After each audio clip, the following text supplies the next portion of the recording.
საქართველოს ჯანდაცვის მინისტრი ბათუმის რეფერალური საავადმყოფოს მედპერსონალს შეხვდა და ის სიახლეები გააცნო, რაც ახლო მომავალში ჯანდაცვის სფეროშია დაგეგმილი.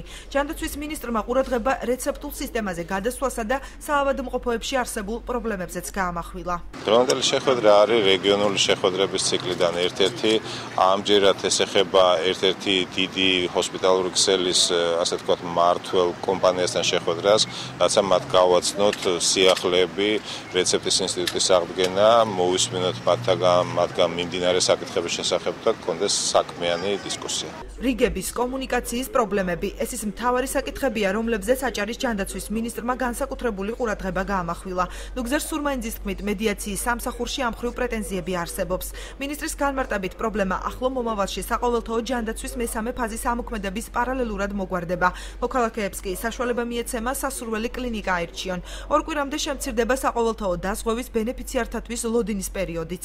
გვამდა რამდენიმე სისტემური კონკრეტი გახლავთ პირველი დალოდინების პრინციპი, ეს ეხებოდა სადაზღვევო კომპანიას, როცა ადამიანს უწევდა 4 ან 6 თვე დალოდინება, რომ მიიღო მისთვის საჭირო გეგმიური სამისო მომსახურება, მეორე გახდათ ის, რომ პოლიკლინიკებში იყო ძალიან დიდი რიგები და იყო ძალიან მაღალი დატვირთვა ექიმებისთვის და პაციენტებს ლოდინი უწევდა, მაგრამ ეს ყველაფერი მთავრდება 1 სექტემბრიდან ყველა პაციენტი ხდება საყოველთაო ჯანდაცვის მოსარგებლე, უკვე მას ექნება საშუალება თვითონ აირჩიოს ის კლინიკა, სადაც უნდა მიიღოს სამედიცინო მომსახურება. ეს პრობლემაც არსებობდა განსაკუთრებით მიმღებში და ემერჯენსი, როცა პაციენტის პატრონი თვლიდა, რომ ის პაციენტს ექცეოდა ნაკლები ყურადღება. რეფერალური საავადმყოფოს მენეჯერის თქმით, დასახელებული პრობლემების მოგვარებას ისინი ექიმთან ჩაწერის სისტემის შემოღებით გეგმავენ.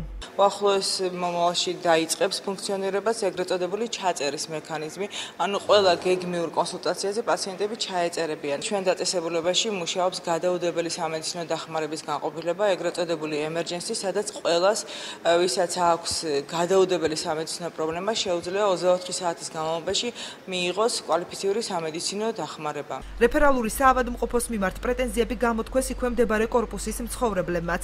ოძელაშვილის 20 ნომრის მკვიდრნი ამბობენ, რომ საავადმყოფოს ეზოში საპირფარეშოსა და მოსაცდელის არარსებობის გამო პაციენტის ახლობლები კორპუსის ეზოს საპირფარეშოდ, იქვე არსებულ ფანჩატურს კი მოსაცდელად იყენებენ. ეზოში ჰოაგვარონ საპირფარეშოს საქმე თვითონ მათ, ჰოაგვარონ მათი იგი რა ქვია, მათთან მოსული ხალხი,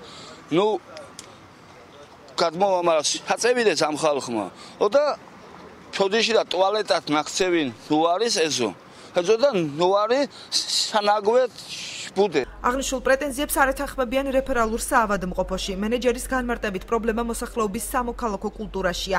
რაც შეეხება საპირფარეშოებს, თამარ მხატვარის განმარტებით, იგი პირველ სართულზე და თანხმლებ პირებს მისი სარგებლობა არ ეზღუდებათ. სარეშო საავადმყოფოს პირველ სართულზე არის ძალიან დიდი რაოდენობით, რომელიც შეიძლება ყველამ გამოიყენოს და ზოგადად ის, რომ საავადმყოფოს ტერიტორიაზე დიდი რაოდენობით არის ადამიანი, ესეც ნაწილობრივ არის ის მომენტი, რომელიც საზოგადოებაში უნდა დაიხვეწოს. ანუ ის გულშემატკივრები, ეგრეთ წოდებული, ფაქტიურად პაციენტს ვერ ეხმარებიან. დღესვე საქართველოს ჯანდაცვის მინისტრი ერთი თვის წინ რეფერალურ საავადმყოფოში ორსული ქალბატონის გარდაცვალების ფაქტს გამოეხმაურა. დავით სერგეენკოს თქმით, მოკვლევა გრძელდება და პაციენტის გარდაცვალების მიზეზი უახლოეს პერიოდში დადგინდება.